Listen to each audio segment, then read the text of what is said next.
Olá, turma, bom dia.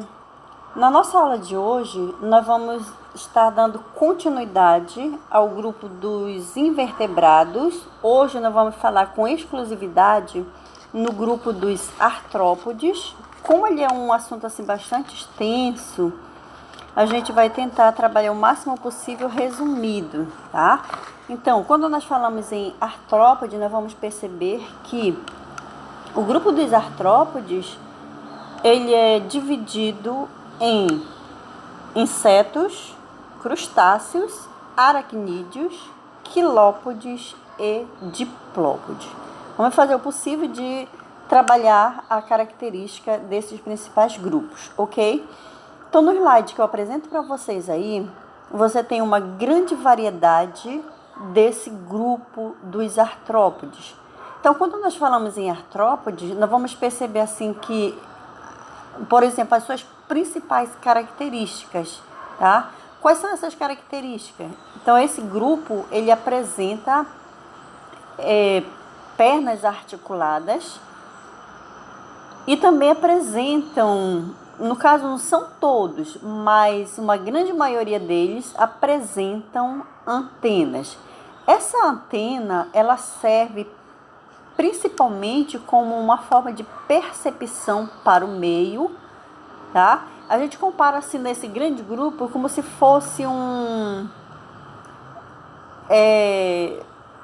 meio a qual ele vai perceber onde existe um alimento, como é que está essa questão da temperatura, também a percepção de perigos próximo a eles, tá? Então, vai servir aí como se fosse um pequeno sensor desse grupo, tá?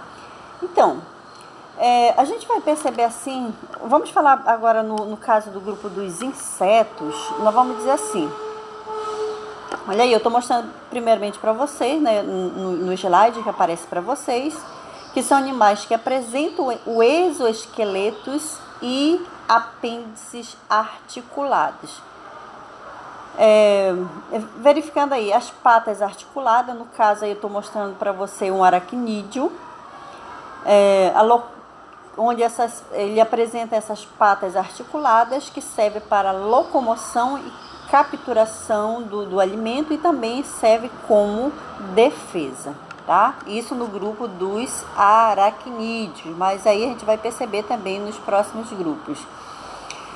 Aqui nós temos alguns dos representantes dos insetos. Deixa eu só verificar aqui, eu tenho outros lá. Aqui, ó, nós temos uma grande variedade do grupo dos insetos. Aí nós vamos ter as formigas, os cupins, baratas, besouro, abelha, mosquito, borboleta, louva-a-Deus, bicho-pau. Então, você vê que é um grupo assim bastante extenso.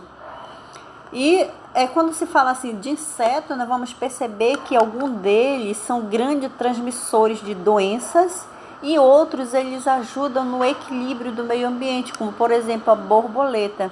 É claro que nem sempre a gente tem aquela simpatia por algum desses animais. Por exemplo, quando se fala de barata, a maioria das pessoas, ai, que bicho nojento. Então, é essa imagem que nós temos, né? A borboleta, tem pessoas que não gostam de borboleta, mas a gente vai perceber essa grande vantagem que ela tem, essa colaboração, essa participação com relação ao meio ambiente, porque ela vai ajudar a polinizar as nossas flores, a nossa vegetação de modo em geral, né? Então, a gente percebe, assim como tem vantagem, tem desvantagem também, tá? E no outro slide mais abaixo, eu estou mostrando aí para você já o desenvolvimento desse grupo dos insetos. Então, primeiramente, ele vai originar-se do ovo, depois sempre ele vai ter como por exemplo, geralmente isso acontece na folha. Então, a fêmea ela desova na folha, depois vai passar por um processo de metamorfose, tá? Que é todo aquele processo até ele encontrar, ou seja, o formato do corpo do adulto. Lembrando que o grupo dos insetos, eles vivem em ambientes aquáticos e também em ambiente terrestre, tá? Vamos falar um pouco sobre, assim, com relação à alimentação desse grupo, ela é também bastante variada, porque Algumas espécies elas são herbívoros, outras são carnívoros, e assim vai variar muito dependendo da espécie do grupo dos insetos, tá? Vale ressaltar também que o sistema digestório é completo, ou seja, ele apresenta a boca, que vai servir aí no caso para trituração do alimento, e depois também, lembrando que alguns insetos eles são sugadores, como por exemplo os mosquitos, né? Então eles sugam o alimento, e outros são também picadores, tá? E existe também os mastigadores. Com relação à respiração, a respiração dos insetos, ela ocorre por meio de pequenos tubos, olha só, tá? Então a respiração deles acontece por meio de pequenos tubos chamados de traqueia, ok? Então essa traqueia é distribuída no interior do corpo do animal e que leva o gás oxigênio diretamente para os tecidos sem depender de pigmentos respiratórios. Olha que interessante, né? Isso é uma exclusividade do grupo dos insetos. Então, o conjunto desses tubos forma o sistema traqueal, tá? Vamos ver agora mais à frente. Nós temos aí, deixa eu ver como é que nós estamos aqui. Aí, só para a gente encerrar aqui o grupo dos insetos, quando se fala de reprodução, como eu estava falando agora há pouco para vocês, a reprodução dele é sexuada e a fertilização é interna. Logo, nós vamos perceber que vai ocorrer a troca do material genético entre macho e fêmea, tá? O próximo grupo que nós iremos abordar é o grupo dos crustáceos.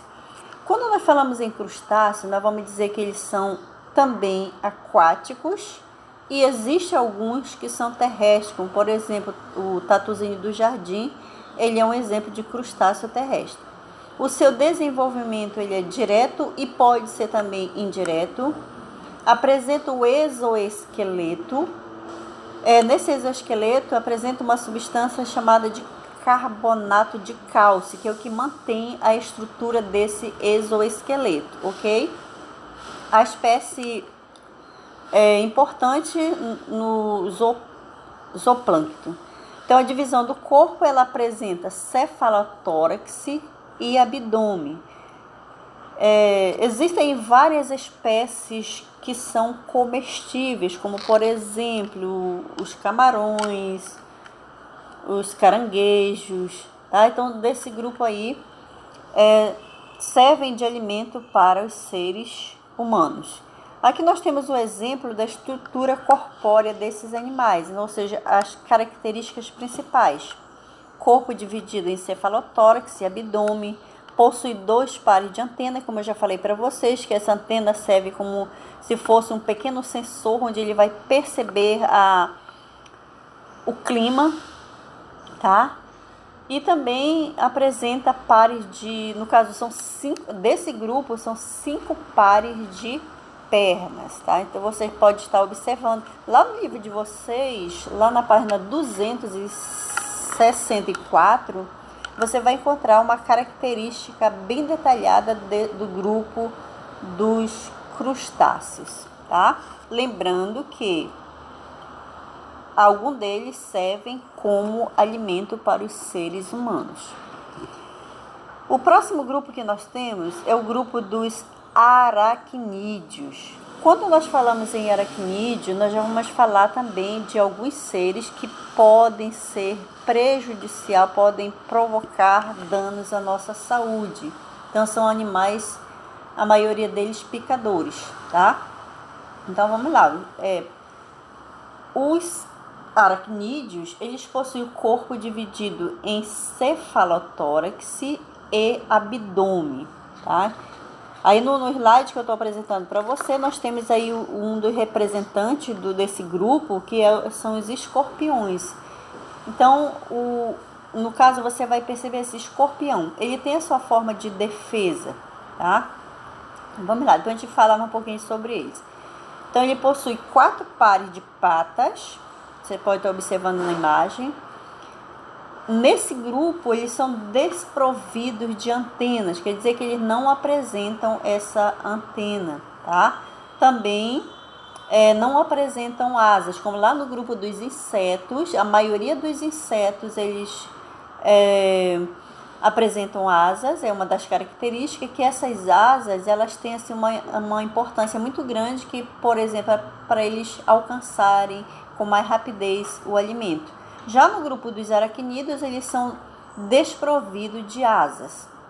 Lembrando que eles são animais que vivem a maior parte do tempo em esconderijo, porque eles podem servir de alimento para outros seres, tá? Então, eles possuem um par de quelíceras que auxiliam na manipulação da presa na hora da alimentação.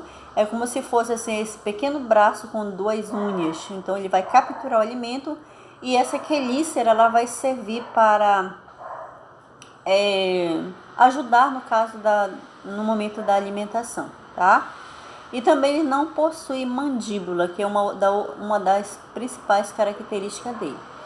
No grupo dos aracnídeos, nós temos o representante, ou seja, está dividido no grupo das aranhas, no grupo dos escorpiões e no grupo dos ácaros, tá? Aí no grupo dos ácaros, nós temos aí o representante deles, que pode ser um dos representantes, nós temos o carrapato, tá? Como a gente percebe assim, os ácaros, na maioria das vezes, a gente não consegue ver esses seres, eles são minúsculos. Mas aí a gente pode perceber, no caso de um momento onde você pode, vamos supor assim, quando a casa passa muito tempo fechada, você vai ter essa percepção de, quando você abre a porta, você sente um clima assim meio pesado, né? Então ali você pode ter a presença de alguns ácaros também. Lembrando que eles podem provocar também doenças, podem ser prejudiciais à nossa saúde, ok? Vamos ver como é que estão nossos slides aqui. Então, gente, o básico que nós temos aí é esse aí, tá? Lembrando também que nós temos aí dentro desse grupo, nós temos os quilópodes e os diplópodes. Os quilópodes, eles são representados pela lacraia, tá? E pela centopeia. Nesse grupo nós podemos diferenciar assim, quilópodes e diplópodes. O diplópode, o principal representante deles são os famosos emboás. Por quê? No caso de cada anelzinho, de cada divisão do corpo, da sua estrutura esquelética, né, os diplópodes apresentam 2 pares de patas. Os quilópodes é apenas um par por segmento, tá? Então, só reforçando, diplópodes, 2 pares de patas de cada segmento. E dos quilópodes é apenas um par de patas. Esses animais aí, eles são também terrestres e podem viver em ambientes úmidos. Lembrando que aí a gente vai perceber também que eles passam a maior parte do tempo porque eles podem servir de alimento para outros seres, tá? Então, ressaltando que a maioria dos diplópodes é dentrívoras. O sistema digestório dos quilópodes e diplópodes é completo, ou seja, eles apresentam boca e ânus, tá? Então, aqui foi o nosso assunto de hoje. Espero que vocês possam estar acompanhando também aí no livro de vocês, ok? Até a nossa próxima aula.